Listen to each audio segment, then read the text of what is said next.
I'm worth only $1. Iris Caldwell's voice cracked as the coin hit the warped wood of the auction table. The crowd roared with laughter. The June sun over Silver Creek, Montana territory, beat down like punishment, turning the packed dust of the town square into a shimmering haze. On the rough plank platform, 16-year-old Iris stood on the ground below, clutching her skirt with damp hands, her 320-pound body trembling despite the heat. Above her, chained and shackled, stood the last lot of the day. "This here is Matthias Crow," the auctioneer bellowed, waving his hat like a showman. Half white, half Blackfoot, convicted of assaulting 3 honest miners. Judge says 7 years indentured servitude. Starting bid, $50.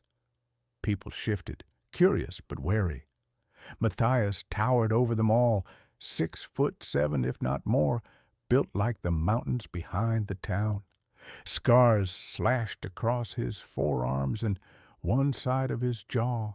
His black hair hung loose around a face that might have been handsome if not for the cold, burning fury in his dark eyes. $50, the auctioneer tried again. Strong as an ox, this one. He'll clear land, break horses, scare off all your enemies in the bargain. No one moved. Silver Creek knew the stories. Matthias Crow had put 3 miners in the doctor's care, ribs broken, jaws shattered. No one cared that he'd claimed they were beating a Blackfoot woman. All they repeated was one word: dangerous. Fine, $40, $30, $20. Come on, folks, 7 years' labor. Snickers, shrugs, no bids. Iris's throat tightened. She knew that look, how people drew back, decided a person was more trouble than they were worth. She'd seen it in every doorway that had slammed in her face that morning.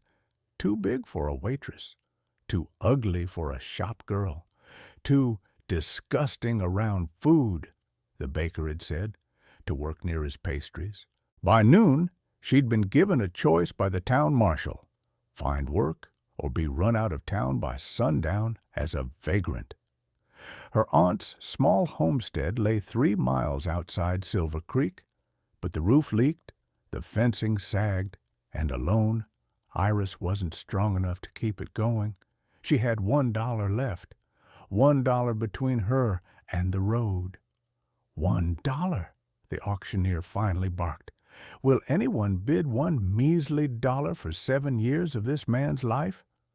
The square exploded with laughter. Even $1's too much for that savage. Reckon he'll slit your throat in your sleep? Iris looked up at Matthias. For a heartbeat, his gaze met hers. Behind the rage and humiliation, she saw something that punched the air from her lungs, an ache she recognized, the helpless fury of being treated as less than human. Before she could talk herself out of it, her hand lifted. $1, she called, voice shaking but clear. I bid $1. Heads whipped around. The laughter sharpened like knives. The fat girl's buying the savage. Perfect. 2 freaks for the price of 1. Iris's cheeks burned, but her hand did not waver. Her last coin lay heavy in her palm, slick with sweat, and with it, the last of her choices. The auctioneer stared, then shrugged. Sold. To Miss... What's your name, girl? Iris Caldwell, she managed. Sold to Miss Iris Caldwell for $1, he crowed. May the Lord have mercy on her soul. Chains rattled as a deputy moved to unlock Matthias. Iris stepped closer to the platform, heart pounding, dress clinging damp to her back. As the iron fell from his wrists, the giant man flexed his hands, then slowly stepped down until he stood directly in front of her. He looked her over once, her round face, her wide hips, the tear tracks she couldn't quite hide, then dropped his gaze to the single dull coin on the table. I'm worth only $1, Iris whispered, the words spilling out before she could stop them. Matthias's jaw tightened. When he answered, his voice was low and hoarse, meant for her alone. You spent everything you had on me, he said. That makes you worth everything, Iris Caldwell, and I'll prove it. He turned to the square, shoulders squaring, the chains at his ankles clinking like distant thunder. Every pair of eyes watched them, hungry for disaster. Iris closed her fingers around the contract the deputy shoved at her. $1, 7 years, a feared mountain man at her side, and an entire town waiting for them to fail. Come with me, she said, forcing her voice to steady, before they change their minds. They stepped off the platform together under the burning gaze of Silver Creek, fat girl and feared half-Blackfoot giant, and headed toward the road that led out of town and toward a leaking cabin that might yet become a home. Before we continue, let me ask you, where are you listening from today? Whether you're at home or on the road, I wish you a warm and joyful Christmas. Now, let's get back to the story. The road out of Silver Creek wound through sagebrush and low pines, a narrow dirt track shimmering beneath the late afternoon sun. Iris's heartbeat thudded in her ears as she hurried away from the square, clutching the contract like a lifeline. Matthias walked behind her with strides long enough that she felt him even when she couldn't hear him. Half a mile out, he finally spoke. You shouldn't have done it. Iris flinched. I know. Everyone said you're dangerous. That's not what I mean. His voice was low, measured. You shouldn't have bought a man's contract with your last coin.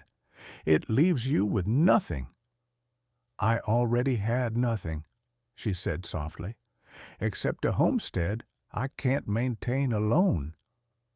A long silence followed. Matthias's steps slowed, then stopped. Iris turned back. He stood in the road, chest rising and falling, expression unreadable. Show me the contract, he said. She extended the parchment with shaking hands. His large fingers brushed hers as he took it, warm, rough, calloused. He studied the document for a moment, jaw tightening, then lowered it. You own me for 7 years, he said. I don't own you, Iris whispered immediately. Matthias's gaze sharpened. By law, you do. Not by my heart, she said, flushing. I only meant to keep you safe and to keep myself safe. I thought maybe we could both survive better together. Matthias exhaled through his nose, slow and controlled, the only sign of a storm brewing underneath. You shouldn't have needed to save me, he said, and you're too young to have to save yourself. I'm 16, not a child. He held her gaze. I didn't say you were a child. I said you deserved more than what Silver Creek gave you. The words hit her with unexpected force. No one had ever said she deserved more. Most days, Iris wasn't sure she deserved anything at all. They resumed walking. The cabin came into view just as the sun dipped behind the hills, a squat building of weathered timber with a porch that sagged slightly to one side.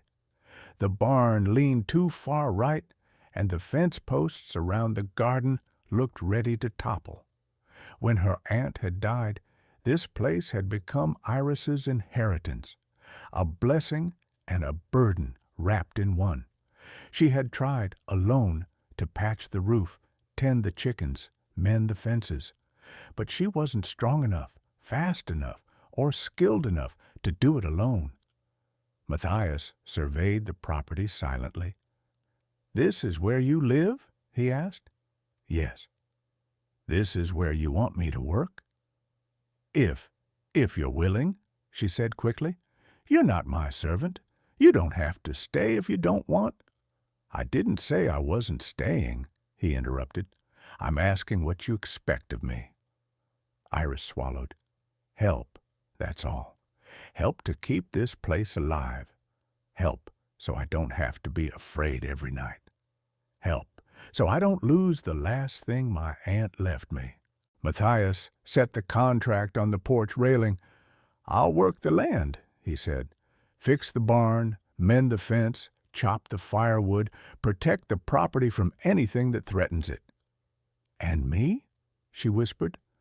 Matthias looked at her slowly, as if weighing the truth. "And you," he said. "I'll protect you too." Her breath caught. "Why?" "Because you were the only person in that entire cursed town who saw me as a man and not a monster." His voice dropped, rough with something she didn't understand. "Because you spent your last coin to stop them from stripping me like an animal and laughing while they did it. Because you—" He paused. "Because you shouldn't have been the one to save me. But you did." Iris's throat tightened. "You saved me too," she said. "I had nowhere to go, no one to help. I thought maybe you'd understand what it's like, being looked at as if you're wrong just for existing." A flicker of pain crossed Matthias's face. That old, familiar ache of being unwanted in two worlds and hated in both. "I understand," he said quietly. "More than you know." Inside the cabin, Iris lit a lamp. Matthias ducked through the doorway, barely clearing the frame. The space was cramped but warm. A small table, a hearth, 2 chairs, a narrow bed behind a curtain. Iris's cheeks heated when she realized she had nowhere decent to offer him. "You can have the bed," Matthias said. "What? No, I couldn't. It's too small for me." He touched the curtain rod and it rattled as if agreeing. "I'll take the floor or the barn. Doesn't matter." "You'll take the barn," Iris insisted. "It's still cold at night. And you're enormous. You'll be more comfortable there." Matthias didn't smile, but something softened in his expression. After a simple supper of beans and cornbread, Matthias rose. "I'll start repairs tomorrow." "You don't have to," Iris said. "Not yet. You just got here." He looked down at her, studying her face for a long, unreadable moment. "I work better when I have purpose," he said, "and this place needs more than 7 years to fix." "7 years?" she echoed. He held her gaze. "Unless you want me gone," he said carefully, "I'll go if you ask." "I don't want you gone," she said quickly. "I don't want that at all." Something eased in his shoulders. "Then I'll stay." Lightning didn't crackle, thunder didn't echo, but Iris felt something shift inside the room. A decision made, a partnership forged, not girl and servant, not owner and owned. 2 people the world had thrown away, choosing each other. Outside, the wind rustled through the pines, carrying away the last echoes of Silver Creek's laughter. Inside, a giant of a man lowered himself to sit on the cabin floor, and a fat girl who'd spent her life being told she wasn't worth anything felt, for the first time, like maybe she was worth more than she'd ever dared hope. The next morning dawned pale and cold, the kind of thin Montana light that seeped across the land rather than spilling over it. Iris woke early, nerves fluttering at the thought of sharing her space with a man like Matthias Crow. Huge, silent, scarred, a presence that filled every doorway and shadow. She half expected to find him still asleep in the barn. Instead, when she stepped outside, Matthias was already splitting firewood. The rhythmic thud of the axe echoed through the crisp air. Shirt off despite the chill, muscles flexing with each swing, scars catching the weak morning light. The sight startled her, not because he was intimidating, because He looked like someone fighting something only he could see. "Good morning," she said timidly. He paused, wiped a forearm across his brow, and nodded once. "Your wood pile was too low for winter. I'll restock it before noon." "You didn't have to start so early." "I don't sleep much." His tone made it clear he didn't intend to explain why. Iris swallowed, unsure how to bridge the distance between them. Not physical, no, she felt every inch of his presence, but emotional, carved from years of being unwanted. "Breakfast is ready," she offered gently, "if you'd like some." His gaze softened a fraction. "Thank you." Inside the cabin, Matthias ate with quiet, deliberate movements. Iris watched him out of the corner of her eye. How enormous he was in her small chair. How careful he seemed with everything he touched, as though afraid of breaking something. "You cook well," he said after a moment. Iris flushed. "My aunt taught me. She said feeding someone is a way of keeping them alive, not just their bodies, but their hope." Matthias looked at her then, really looked at her, and something shifted in his expression. It wasn't softness, it wasn't gratitude, it was recognition, as if he understood too well what it meant to try to keep hope alive when the world had given you none. After breakfast, Iris showed him the land. 40 rough acres bordered by forest on one side and a creek on the other. The soil was uneven and tired. The barn leaned badly, the chicken coop sagged, the roof shingles curled at the edges. "It's a lot," she said quietly. "Too much for one person." Matthias scanned the property with a practiced eye. "I've worked worse, and this place has potential." "You really think so?" He nodded. "With time, yes." Iris exhaled, relief loosening something deep inside her chest. They spent the first day working side by side. Matthias repaired the barn supports with the ease of someone who had spent his life building things out of necessity. Iris tended the garden, pulling weeds and gathering the last sad-looking vegetables, before the heat shriveled them completely. Every now and then, she caught Matthias glancing her way, not in judgment, not in disdain, but as if memorizing the shape of her existence here, as if taking stock of her the same way he assessed the land. By noon, they paused by the creek, Matthias filling the bucket while Iris knelt to touch the cool water. A dragonfly skimmed its surface, glittering like a living jewel. "You're strong," Matthias said suddenly. "Stronger than people realize." Iris blinked up at him. "Me? You carried supplies back and forth without resting. You worked in the sun without complaining. Most people couldn't keep pace." Iris felt heat rise to her cheeks, unsure how to respond. "No one's ever called me strong before," she admitted. "They should have." A quiet fell between them, warm instead of tense this time. As they walked back, clouds gathered over the mountains. By late afternoon, the air had turned heavy, promising rain or worse. The sky darkened with an early storm, and wind swept through the valley, making the trees shiver. "Storm's coming fast," Matthias said. "We'll need to secure everything." They hurried, tying down tools, closing barn shutters, bringing the chickens inside. Fat drops of rain struck the earth just as they ran back to the cabin, breathless and soaked. Inside, as thunder cracked across the valley, Iris lit lamps and wrapped herself in a shawl.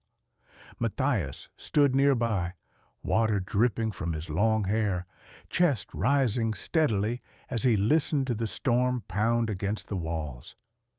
"I've never liked storms," Iris confessed.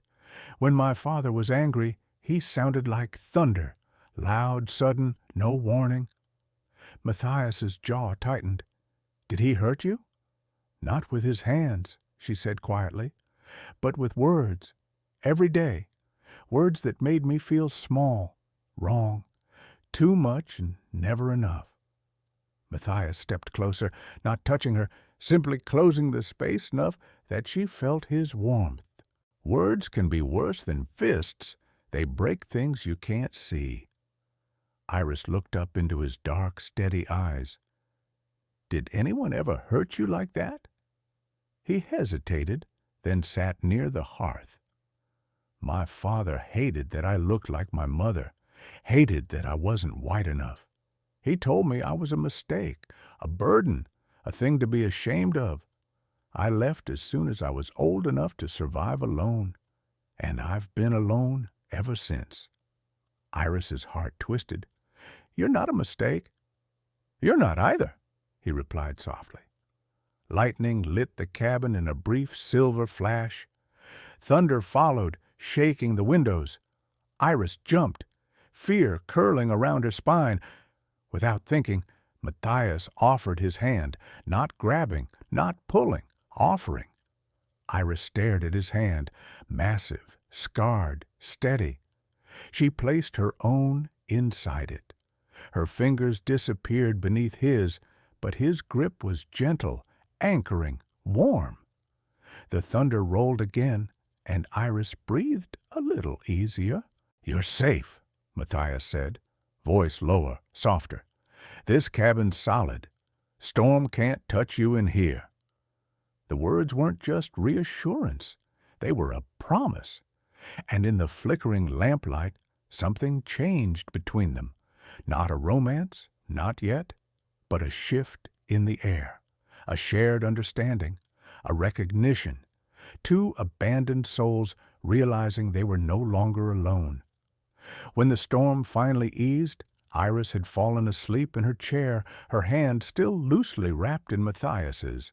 He didn't move her or wake her. He simply sat there, watching over her, until the last rumble of thunder faded into the night. The first spark had formed, quiet, fragile, and impossibly tender. The storm passed sometime after midnight, leaving the air washed clean and cool. Iris woke in her chair near the fire, a blanket draped carefully over her shoulders. For one disoriented moment, she wondered if her aunt had put it there. Then she saw Matthias sitting at the table, sharpening an old hunting knife with slow, steady strokes. "You fell asleep," he said without looking up. "Didn't want to wake you." Iris rubbed her eyes, embarrassed. "I didn't mean to." "You were tired," he said simply. "You work hard. Rest is deserved." No one had ever spoken of her that way. People talked about her size, her failures, her burden on others, but never her effort, never her worth. "Thank you," she murmured. Matthias nodded once, a small acknowledgment, but something inside her warmed all the same. Over the following weeks, life on the homestead settled into a rhythm, quiet, steady, surprisingly comfortable. The land demanded constant attention. There were rows to hoe, fences to rebuild, chickens to tend, wood to split, water to haul. Matthias rose before dawn each morning, his silhouette moving across the yard in the blue-gray light. Iris would wake to the sound of him stacking wood or mending tools, and she'd start breakfast, filling the cabin with the smell of frying potatoes or fresh biscuits. She'd expected awkwardness between them, fear, resentment, avoidance. But what grew instead was something far more unexpected, a companionship that felt natural, easy, almost inevitable. One morning, Iris caught Matthias watching her knead dough, his brow furrowed slightly. "What is it?" she asked, suddenly self-conscious. "You're strong," he said again, as if the fact continued to surprise him. "You work from sunrise to dusk, and you don't falter." Iris froze, dough clinging to her fingers. People don't usually say that about me. They're fools, Matthias said. You carry more weight on your shoulders than most men I've met. I don't mean your size, I mean responsibility. You keep this cabin alive. Her throat tightened. Praise was not something she'd been raised to receive. Thank you, she whispered. Matthias nodded, but his eyes lingered a moment longer, thoughtful, before he went back outside. Slowly, he began teaching her the tasks she'd always depended on others to do. How to chop wood safely, how to inspect a roof for weak beams, how to mend a saddle strap. He showed her how to aim a rifle, how to steady her breath, how to trust her own strength. At first she was shy, awkward with the weight of tools in her hands, but Matthias was patient. Try again, he'd say gently, adjusting her stance with the lightest touch. You've got this. Chop with your legs, not your arms. You're stronger than you think. Stand firm. The land can feel doubt. He was quiet, always serious, but there was a sincerity to his guidance that made her want to impress him. And each time she succeeded, even in small things, he gave a slow nod of approval that made something bloom in her chest. But Matthias received just as much from Iris. She taught him to read more fluently, patiently correcting his pronunciation, tracing letters with him at the table by lamplight. She mended his clothes with careful stitches, adding stronger reinforcements where his rough work tended to tear them. She reorganized the pantry, turning his chaotic storage into something functional and almost elegant. "You've brought order to this place," Matthias said one evening as he surveyed the neatly arranged shelves. "Feels like a home now." "It is a home," Iris murmured. "At least, I hope it is for you, too." Matthias looked at her then, really looked, and something in his eyes softened, warm and unguarded. "It is." As summer thickened into late July, the valley turned lush and green. Wildflowers carpeted the hills, bees hummed lazily, and the creek ran full and bright. Iris began to feel different in her own body, still big, still soft, but stronger, tighter. Her muscles ached in a way that felt earned, not shameful. One afternoon, while taking a break beneath the shade of a cottonwood tree, she admitted quietly, "I don't hate my body as much out here. I feel capable, useful." Matthias lay nearby on the grass, one knee raised, his eyes half closed against the sun. "Your body is fine," he said in his low, unhurried voice. She blinked. "Fine? More than fine." Her heart thudded painfully. "You don't have to say that. I know what people think when they look at me." He turned his head, fixing her with that steady, unflinching gaze. "I don't care what people think. I care what I see." "What do you see?" she whispered. "A woman who works harder than most men I've met. A woman who doesn't quit." His voice dropped lower. "A woman who saved me when everyone else wanted me chained." The air seemed to thicken around them. "But I bought your contract," she reminded softly. "You didn't have a choice." "You gave me dignity," Matthias said. "No one else ever has. That matters more than the contract." Before she could answer, a sudden gust of wind rustled the trees, scattering dappled light across the grass. Matthias sat up, scanning the horizon with a practiced eye. "Storm coming again," he murmured. They hurried back to secure the homestead. By the time the clouds broke, they were drenched, laughing breathlessly as they dashed into the cabin. Lightning flashed. Thunder cracked, shaking the earth. Iris froze, the old childhood fear creeping up her spine. Matthias noticed instantly. He moved to her side, slow and deliberate, giving her time to step back if she wished. She didn't. When the thunder boomed again, she flinched. Matthias's voice lowered, steady and grounding. "I'm here. You're safe." He held out his hand again, large, scarred, steady. She took it. This time, she didn't let go quickly. Neither did he. For the rest of the storm, they worked side by side, patching a leak in the ceiling, reinforcing the shutters, tending the fire. Their shoulders brushed, their fingers touched accidentally and lingered a moment too long. Something was shifting, not drastic, not rushed, but undeniable. Late that night, after the storm finally passed, Iris sat by the hearth brushing out her long brown hair. Matthias stood in the doorway of the small back room, watching her with an expression she couldn't decipher, part awe, part hesitation, part something deeper, warmer. "Good night, Iris," he said quietly. "Good night, Matthias." He hesitated a moment, then added, softer still, "You make this place light, even when storms come." Her breath caught, words deserted her. He closed the door gently. Iris stared at the fire long after, her heart beating in unfamiliar rhythms. He didn't fear her. He didn't mock her. He didn't ignore her. He saw her, and the way he'd looked at her tonight, was it possible he was beginning to feel something? Something she barely dared name? By August, the homestead was thriving. Vegetables ripened in the garden, the barn stood sturdier than it had in years, and the cabin no longer leaked or groaned with every gust of wind.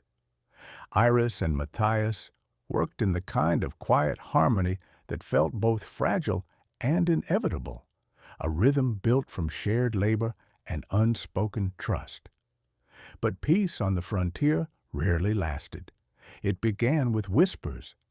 One morning, Iris returned from the creek with a basket of laundry, only to find Matthias standing stiff and tense in the yard, arms crossed, gaze locked on the distant road. "What is it?" she asked, breath catching. Matthias didn't look at her. "3 riders, headed this way." Iris's stomach dropped. "Neighbors?" "No." His voice was flat, grim.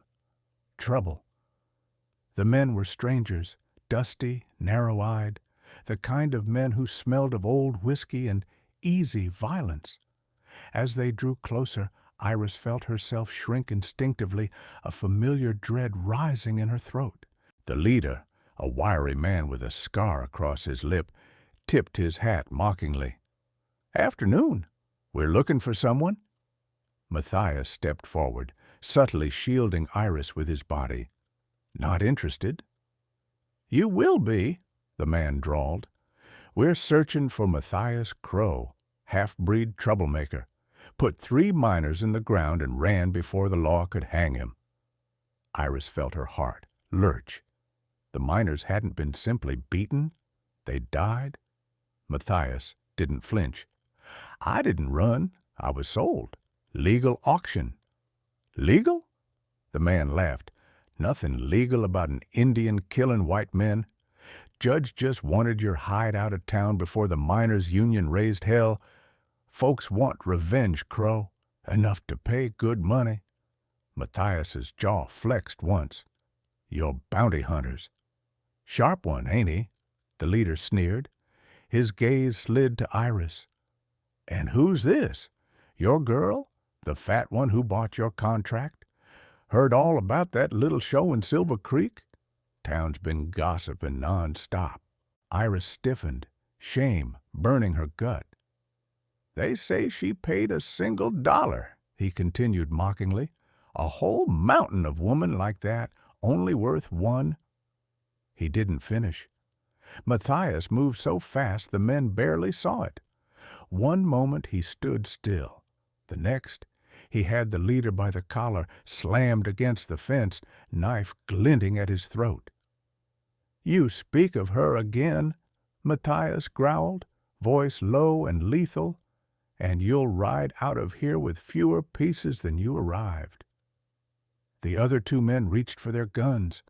Iris stepped forward before she could think, voice shaking but loud enough. "Stop!" All three froze, even Matthias. "Put him down," she said, though her whole body trembled.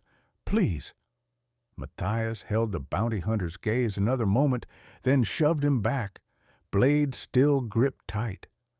The leader coughed, glared, but didn't attack.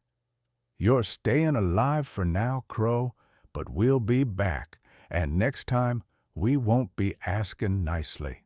They mounted up and rode off, dust swirling behind them like smoke. Iris exhaled shakily.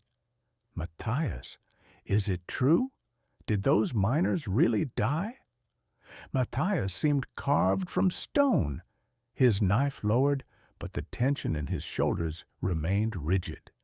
"Yes." The word hit her like the crack of a rifle. "But," she whispered.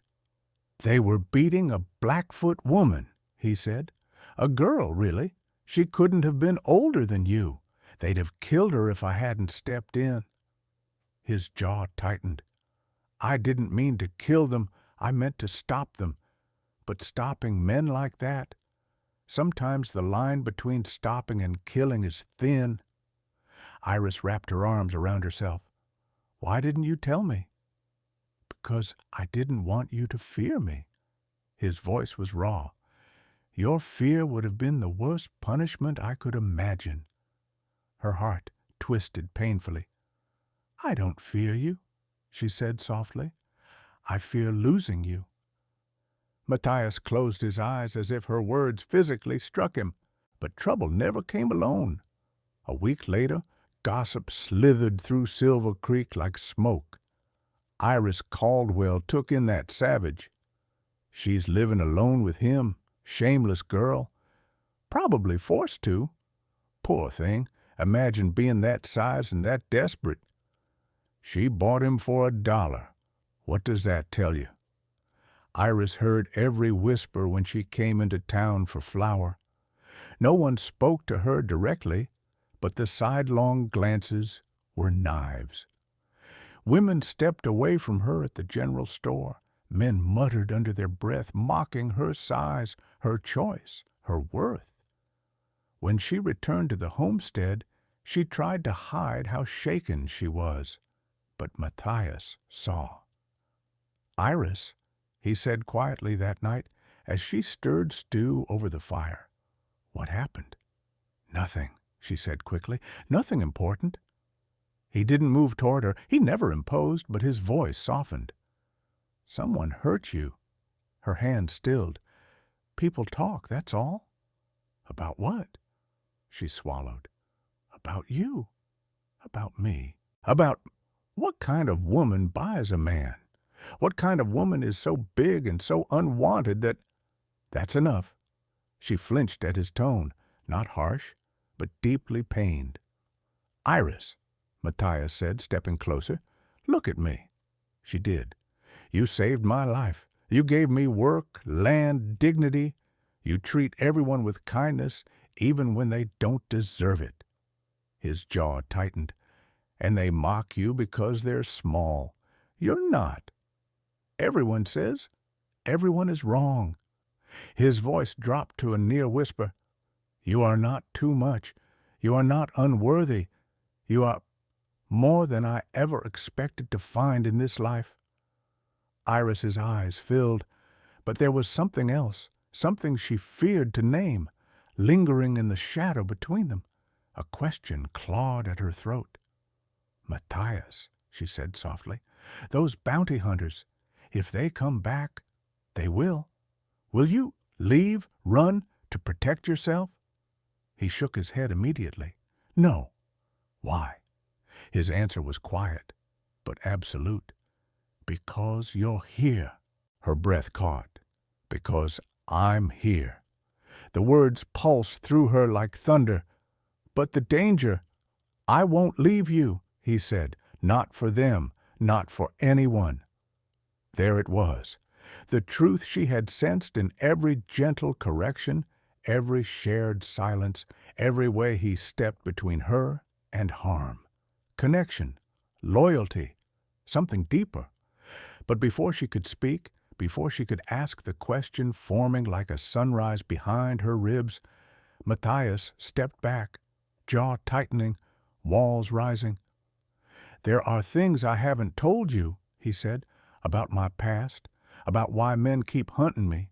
When the time comes, I'll tell you everything, but not tonight." Her heart twisted with both fear and hope. "Okay," she whispered, "when you're ready." He nodded once. But as he walked to his room, Iris understood something clearly. Secrets stood between them. Danger was closing in.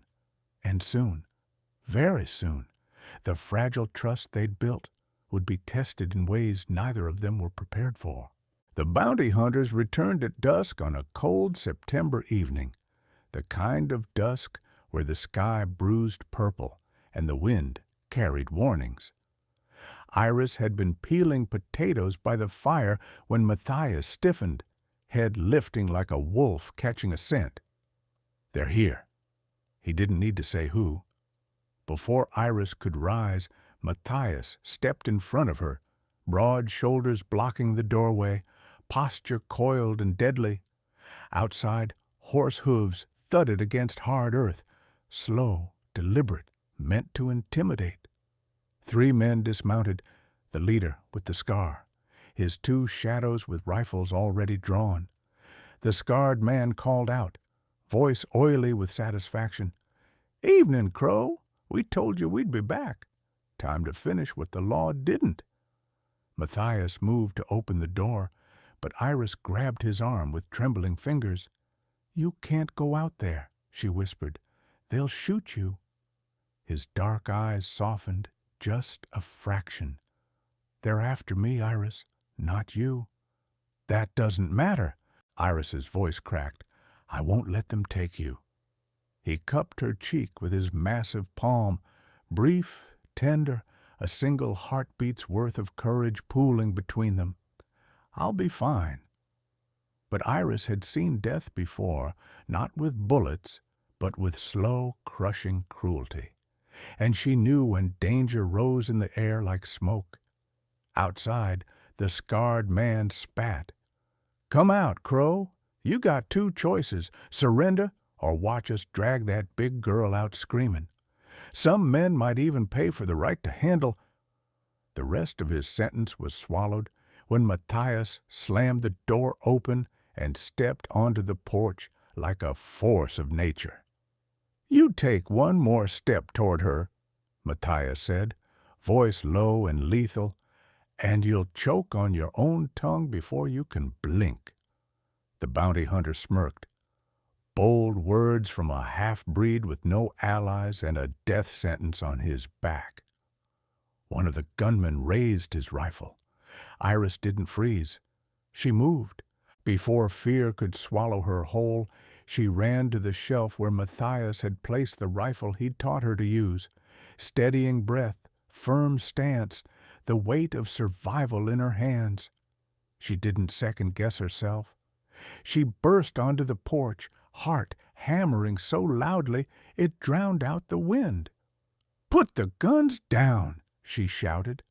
All 3 men turned, and for the first time in her life, Iris Caldwell saw fear appear in other people's eyes, not because of her size, but because of the fire in her voice. The scarred man laughed. "Look at that. The fat girl thinks she's a hero." Matthias didn't laugh. Matthias went still, still like the second before a trap springs. His voice dropped to a growl that vibrated the boards beneath him. "You don't speak about her." One gunman shifted to aim at Iris. Matthias moved so fast she barely saw him. His knife flashed, slicing the rifle barrel aside as it fired into the dirt. He kicked the second man's weapon from his hands and lunged for cover as the third hunter tried to fire. "Run!" Matthias barked. But Iris didn't run. She lifted the rifle exactly as he'd taught her and fired into the air, loud echoing, enough to make the bounty hunters flinch and stumble back. "Enough!" she cried. "Leave us alone!" The scarred leader snarled and pointed his gun at her. "You'll regret that, girl." But before he could pull the trigger, Matthias was on him, knocking him to the ground, pinning him with the full weight of a man who'd fought to survive his entire life. The gun skidded across the porch. The other hunters scrambled for their horses, cursing, wounded pride burning hotter than any bullet wound. "Mount up!" the scarred man wheezed under Matthias's grip. "We'll return with more men. She can't save him forever." They fled into the growing night. Matthias didn't chase them. He rose slowly and turned to Iris. She still held the rifle, shaking, face pale, but eyes blazing. "You came outside," he said, voice rough.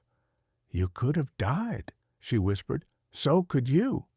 She shook her head. "Not if it meant losing you." Those words struck him like a blow. He stepped closer, not touching her, but close enough that she felt his breath. "Iris," he said, voice softer than she'd ever heard it, "no one has ever stood for me, not once in my entire life, until you." Her breath caught, chest tightening. Matthias lifted a trembling hand and brushed a raindrop, or was it a tear, from her cheek. "You're the bravest person I've ever known," he murmured, "and if anyone comes for us again, I'll stand with you always." The storm clouds broke then, but only in the sky. In Iris's chest, something unfolded, warm and terrifying and tender, not because she'd saved him, but because he finally let her. The storm arrived fully by nightfall, rain hammering the roof, wind pushing against the cabin walls, thunder rolling across the valley like a warning the world wasn't finished testing them. Inside, Matthias checked every window, every door, every weapon, moving with a restless energy Iris had never seen in him. "They'll be back," he muttered. "Men like that, humiliated, outsmarted by someone they think beneath them, they always return." Iris sat by the fire, still shaken, but steady. "Then we'll be ready." He halted mid-stride. Slowly, he turned toward her. "We?" "Yes," she said, meeting his gaze without flinching. "We." Matthias stared at her as if she'd spoken a foreign language. "Iris, I was bought for $1, a debt servant, a criminal in the law's eyes. You owe me nothing. You don't have to choose this fight." "I'm not choosing a fight," she said quietly. "I'm choosing you." His breath caught. Iris continued before he could argue. "You think your life has no worth because other people feared you. You think I only kept you here because I had no one else. But that isn't true. I could have let the law take you. I could have walked away. But I didn't, because I saw who you are beneath the scars and the anger." She rose to her feet, moving closer until the firelight softened the hard lines of his face. "You're kind," she whispered, "and loyal and protective, and you've worked harder than any man I've ever seen. You've treated me with more respect than anyone in Silver Creek ever has. You didn't owe me anything, but you chose to give me your strength, your time, your presence. That matters, Matthias." He swallowed hard, jaw tightening. "Iris, you don't understand. People like me don't get chosen. We get tolerated, used, feared." "Then let me be the first person who truly chooses you." Something in him broke then, not in weakness, but in release. He sank onto the bench near the fire as though the weight of years had suddenly lifted or suddenly become unbearable. "I thought I was protecting you," he said hoarsely, "but tonight you protected me, without fear, without hesitation." His voice cracked. No one has ever stood for me. Not my father, not the tribe that raised me, not the law. No one. Iris knelt in front of him, taking his large, trembling hands into her smaller ones. You're not alone anymore. The storm surged outside, rattling the shutters. Inside, a quieter storm settled, a fragile, intimate stillness, where truths hovered between them like held breath. Matthias lifted a hand and touched her cheek, thumb brushing gently across her skin, reverent, hesitant. Iris, he whispered, I need you to hear this before anything else comes for us. She waited, breath trembling. You're worth more than $1, more than any price. You're worth everything, and I swear to you, I'll spend every day I have left proving it. The words hit her like a physical force, soft, devastating, utterly sincere. Tears rose, unbidden and unstoppable. I believe you, she whispered, and if the world comes for us tomorrow, we face it together. Matthias exhaled, a ragged, broken sound, and pulled her into his arms, not out of obligation, not out of protection, out of love. The storm raged, but inside the cabin warmth spread, a promise, a choice, a beginning. Thank you for walking through this story. From a $1 bid that shocked a whole town to a storm-lit promise between two people the world insisted were worth nothing. Iris and Matthias remind us that sometimes the strongest love grows in places where cruelty once lived, and that being chosen, truly chosen, can change a life more than any fortune ever could. Before you go, tell me, where in the world are you listening from tonight? Your comments help these frontier tales travel farther than any wagon trail ever reached. And if you still believe a single act of courage can rewrite someone's destiny, stay close. Another story is on its way.